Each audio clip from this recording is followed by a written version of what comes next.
그 오늘 이해란 TV 진행을 맡은 임수환입니다.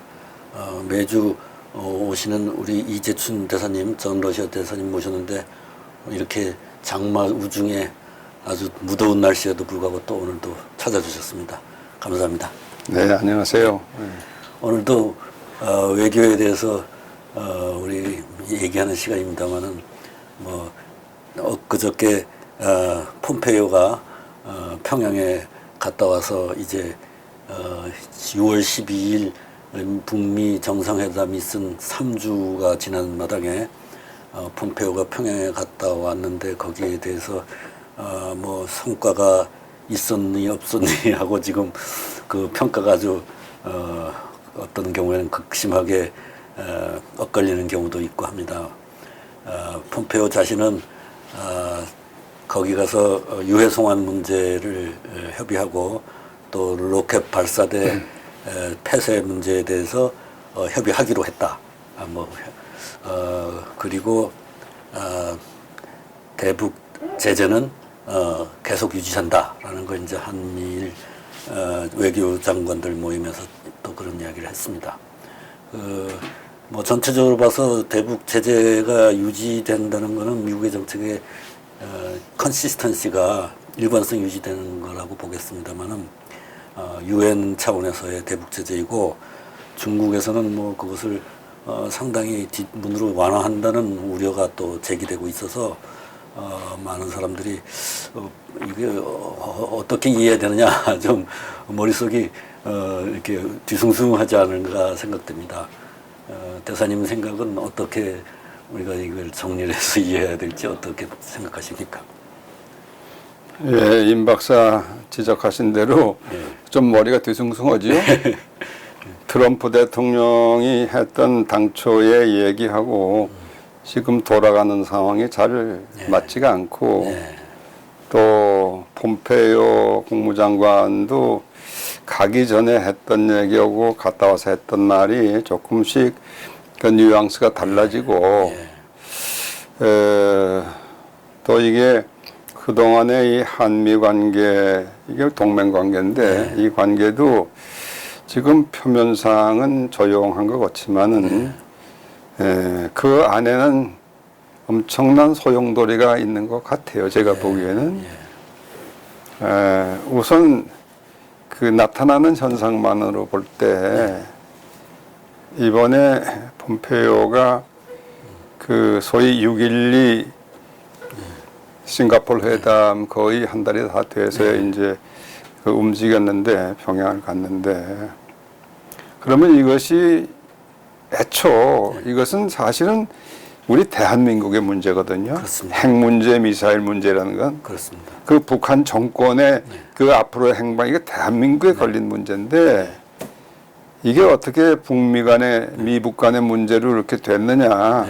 그거는 이 정부가 문재인 정부가 우리는 당사자가 아니다. 그 핵 문제, 미사일 문제는 미국하고 북한이 해라. 우리가 그 다리를 놔주겠다. 이런 이상한 스탠스를 취하면서부터 꼬이기 시작한 거죠.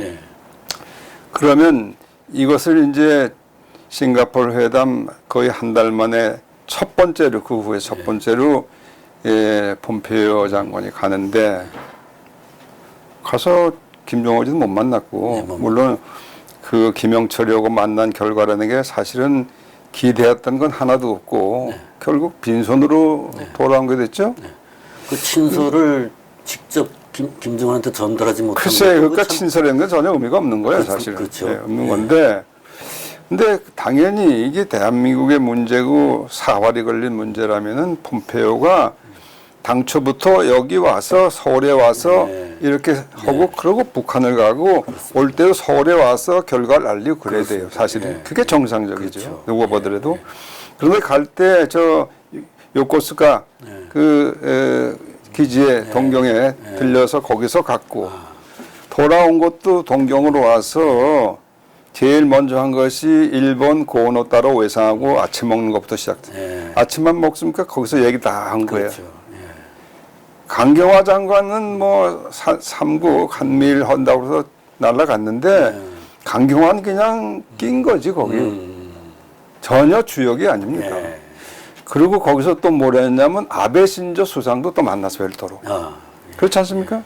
이 모든 것이 이 핵 문제 이건 이제 그 대한민국하고는 이게 뭐 얘기거리가 안 되는 거고 일본하고 미국 간에 집중적으로 얘기를 해야 된다는 그거 메시지 아닙니까? 그렇습니다. 예. 그러니까 벌써 여기서부터 이제 대한민국이 떨어져 나가는데 그러면 이게 앞으로 어떻게 될 것이냐 하는 건 우리 임 박사도 잘 아시지만은 우선 트럼프 대통령이 북한으로부터 굉장히 지금 모욕을 당한 형편이 되어 있다고요. 왜냐하면 요번에 그 폼페이오 가서 하던 거 무슨 CBI냐 무슨 신고요 검증이네 뭐 이런 강도 같은 욕을 했다. 그 미국이 강도가 된 거예요. 그것도 지난번처럼 누구 어떤 사람의 개인 코멘트가 아니라 외무성의 성명으로 그렇게 나왔다. 이건 유나이티드 스테이츠 오브 아메리카 소위 미 합중국에 대한 공개적인 모욕이죠. 안 그렇습니까? 거기에 대해서 지금 트럼프 대사님이 이 입을 딱 닫고 있어요. 그 양반 성격 같아서 뭔가 한마디 했을 텐데 꽉 다물고 있어요. 근데 지금 트럼프 대통령도 사실은 미 국내에서 좀 곤경에 처해 있죠. 그렇죠. 예. 그런데 11월 달 중간 선거를 앞두고 지금 요전에 트럼프 대통령이 얘기한 것처럼 그동안에 저 미사일 안 쏘지 않았느냐, 핵실험도 안 하지 않았느냐, 또 전쟁도 안 나지 않았느냐, 이거 가지고 자기 실적이라고 그걸 할 수 있을까요? 그건 결국은 지금 그 트럼프 대통령이 정치적으로도 코너에 몰렸다고 생각을 하거든요. 그래서 이 문제가 앞으로 1, 2개월 내에 뭔가 새로운 전기를 마련하지 못하면은 상당히 어렵다. 뭐 그런 가운데 이제 주한미군 뭐 철수 문제도 자꾸 얘기가 나고 있고 북한은 계속 주장하고 있고 또 폼페이오 국무장관이 동경에서 베트남 하노이로 날아가 가지고 또 무슨 북한의 작년에는 베트남식 모델 우는 호두고 이거 상당히 그냥 흘려버릴 수 없는 얘기들이 지금 자꾸 나오고 있어요. 지금은 이 북핵을 둘러싼 이 상황은 굉장한 위기다. 나는 이렇게 생각하고 있어요. 해법이 있느냐? 그렇다고 해서 우리가 미국에 대한 트럼프 대통령에 대한 신뢰를 100% 이제 없이 한다는 건 좀 아직은 조금 성급한 결론일 것 같고 조금 더 기다려봐야 되겠는데 답답하죠. 네, 그렇습니다. 근데 미국에서는 지금 처음에는 이제 이를 트럼프 대통령이 주도해서 끌고 나갔지만 최근에는 이제 의회에서 미국 간에 진행되는 회담 진행 상황에 대해서 30일마다 보고를 해라.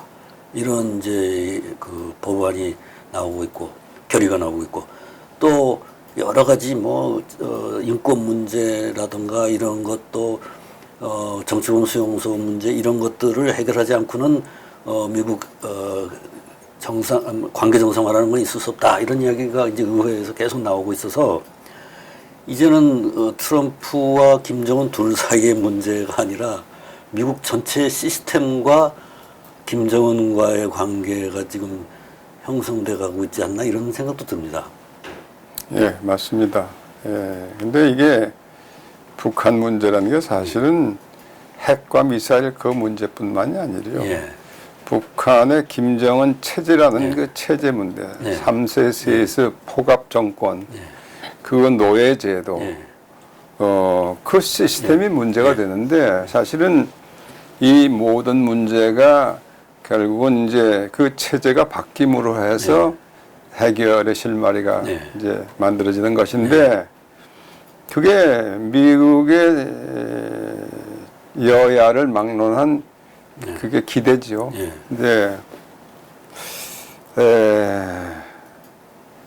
그러면 이게 어떻게 될 것이냐?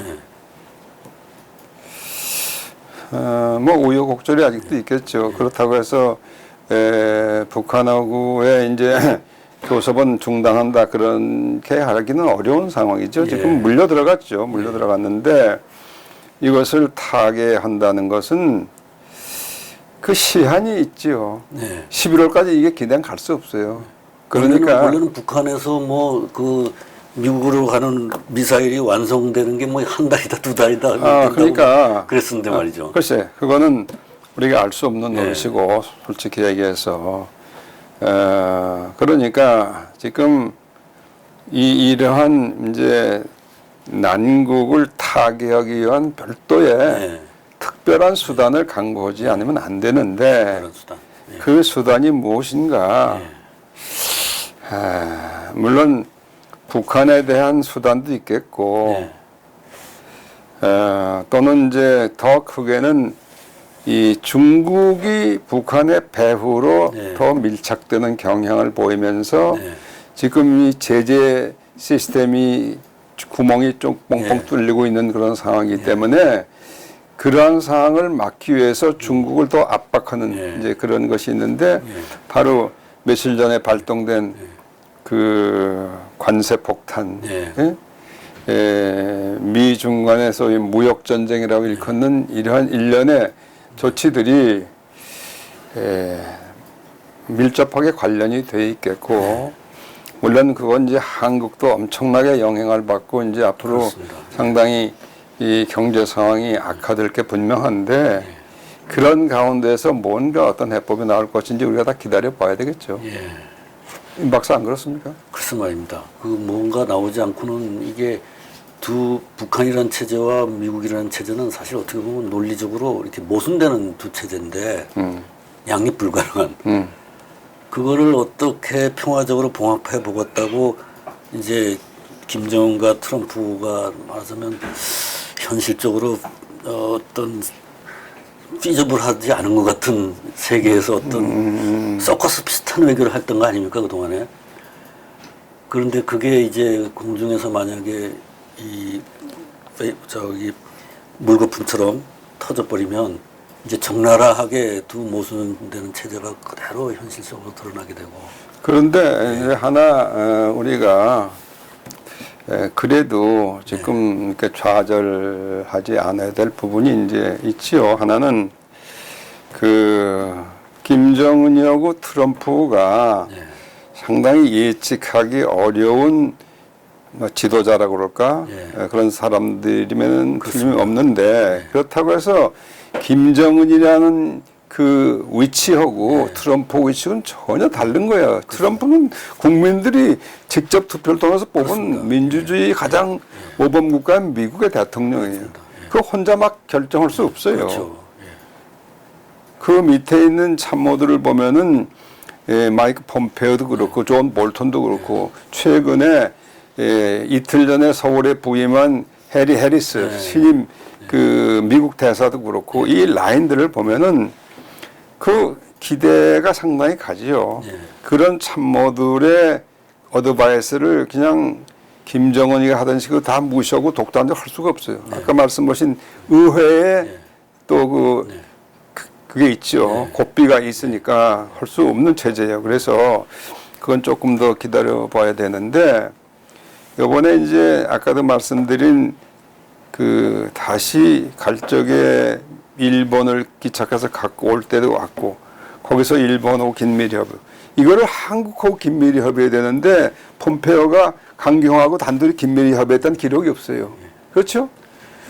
그러면 이거는 이제 앞으로의 이 문제는 결국 한국인이 그냥 건성으로 그냥 와서 이렇게 귀동냥하는 건 될지 모르지만은 기본적으로 미국과 일본이 탄탄히 이제 진을 짜고 거기에 이제 호주라든지 이런 나라가 이제 함께 하는 물론 영국 같은 나라도 있지만은 그러한 체제로 가는 거 아닌가. 지금 그 북한에서 이제 계속해서 끈질기게 주장하는 그 단계적인 비핵화, 그 다음에 동시적인 조치, 이거는 이제 비핵화 단계마다 보상을 얻겠다는 거고 이 과정을 장기화시키면서 비핵화를 하겠다는 약속만 하면서 사실상은 핵국가의 행세를 수년 동안 적어도 수년 동안 할 수 있는 그런 이제 전략으로 모두들 우려를 하고 있습니다만은 우리나라 정부가 상당히 거기에 동조를 하면서 단계적 조치, 동시적 조치 여기에 우리나라 정부가 동조를 하고 있어서 북한에 과연 우리나라 정부가 북한을 핵국가로 남겨두려는 것인지 비핵화 의지가 있는 것인지 없는 것인지 거기에 대한 의심을 하는 분들도 많이 있는 것 같습니다. 그렇죠. 저도 그렇게 의심할 정도가 아니고 지금 문재인 정부는 기본적으로 김정은을 도와주는 정부라고 성격이 그렇습니다. 그렇기 때문에 김정은이가 원하는 대로 하는 것입니다. 그러니까 비핵화 그게 기본이 지금 잘못되어 있어요. 한반도의 완전한 비핵화라는 그 북한이 사용하는 용어를 그대로 받아가지고 적어가지고 와가지고 미국한테 전달해서 완전한 비핵화. 그 개념부터 생각하는 게 달라요. 그게 이번에 다 그 들통난 거 아닙니까? 그러니까 지금 그 폼페이오가 평양에서 돌아와서 우리나라로 오지 않고 일본에 가서 일본 외무상을 만나고 아베 총리를 만나고 이렇게 한 거는 사실상 그 북한의 비핵화라는 것은 유엔 안전보障이사회에서 다 합의해서 지금 추진하는 사업이기 때문에 그 사람들이 우리하고 협의 안 했다고 그래서 아무 하자가 없거든요. 그렇죠. 그 원칙을 밀고 가는 거니까. 그런데 우리가 거기에 끼지 않고 끼지 않았다는 거에 대해서 항의도 안 하고 한다는 거는 우리 정부가 유엔 전체가 추구하는 북한 비핵화에 소극적이거나 소극적이죠. 생각이 딴 데 있거나 생각이 딴 데 있죠. 지금 그 비핵화는 가려면 아직도 시작도 안 됐는데 그렇습니다. 시작도 안 됐습니다. 남북 간의 교류라는 명목을 가지고 지금 이 사람들하고 왔다 갔다 만나고 그러는 거 왜? 뭐 농구팀이 가서 무슨 군 수송기를 2대씩 몰고 가고 그거 그냥 갔겠습니까? 돈을 얼마나 댔겠어요, 그거. 돈이 얼마나 필요합니까? 또 뭐 철도를 인다, 무슨 고속도로를 인다, 양쪽에 크게. 또 무슨 뭐 판문점 그 DMZ 일대를 무슨 생태공원 어쩌고 한다. 그건 아직 그게 이루어지려면 먼 훗날 얘기인데 그걸 지금부터 뭘 한다. 개성공단에 거기 무슨 대표부를 뭐 쳐가지고 사람을 수십 명씩 보내고 이 지금 돈을 그냥 막 물뿌리 쓰는 거죠. 이것은 유엔의 그 대북 제재에 기본적으로 구멍을 뻥뻥뻥뻥 뚫어놓는 겁니다. 그러니까 이제 지금까지는 이 북한에 대한 유엔의 제재, 미국의 제재 그것이 국제사회의 일관된 이제 그 원칙인데 이제는 그것이 북한뿐만 아니라 이 대한민국에 대해서도 똑같은 제재를 할 수밖에 없는 그런 상황으로 지금 자꾸 우리가 들어가고 있어요. 그렇습니다. 근데 이거는 왜 그러냐? 기본적으로 북한 편이니까. 그리고 중국 편이니까. 그걸 어떻게 막겠습니까? 그러니까, 지금, 마치 우리는 우물안 개구리처럼 이제 그 바깥에 그 온도를 잘 알지 못하고 있는데, 바깥에서 보면 대한민국이란 나라가 정말 이상한 나라가 된 거죠. 그 전 세계적으로 10몇 대 들어가는 통상 국가가 이렇게 국제사회의 동향에 대해서 전혀 단절돼서 인식을 반대로 하고 지금 뭐 비핵화를 지연시키고 한다는 게 우리만의 문제가 아니라 이미 전 세계적인 하나의 그 핵 레짐의 문제이고 그 안에서 우리는 통상을 해서 이만한 중산층으로 살아가고 있는데 그리고 이 지금 현재 이 정부도 공식적으로는 북한 비핵화를 추구한다 그러지 않습니까? 글쎄 북한 비핵화가 아니라니까요. 한반도 비핵화라니까요. 이 사람들은 그게 북한이 하는 얘기 똑같이 받아들여서 한반도 비핵화예요. 근데 북한이나 하고 얘기할 땐 그렇게 얘기하지만 국민들한테 선거 때는 자기네들이 북한 비핵화 그러니까 이 사람들의 특징은 뭐 공산주의의 똑같은 특징을 그대로 하고 있는 거죠. 그 거짓을 진실로 포장해가지고 그걸 믿게 만드는 거예요.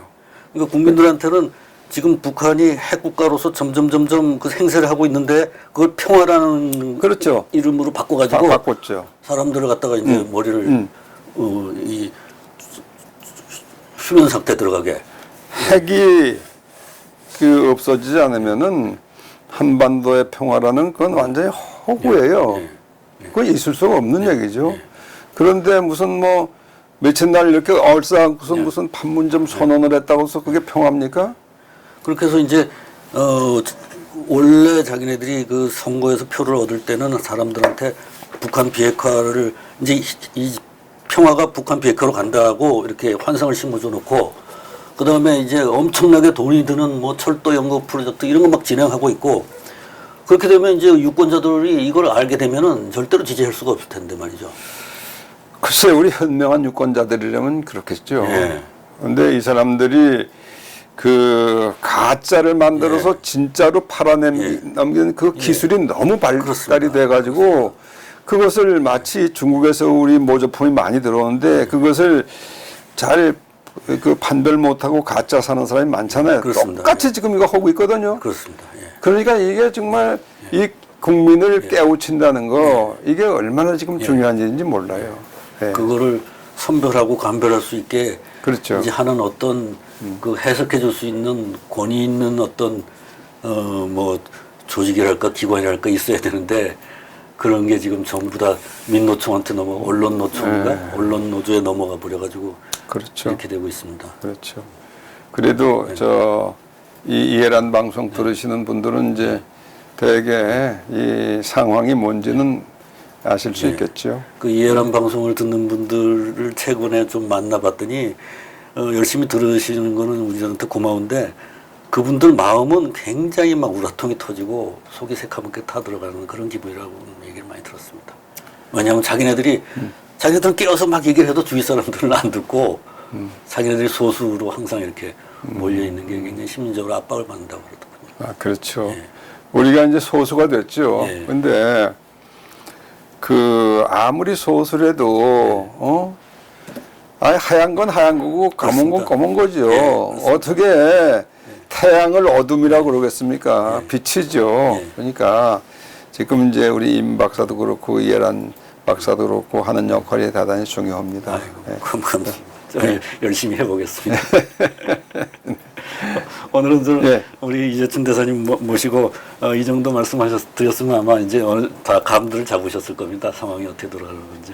자, 오늘 여기까지 하고 다음 주에 또 뵙겠습니다. 네, 고맙습니다. 네.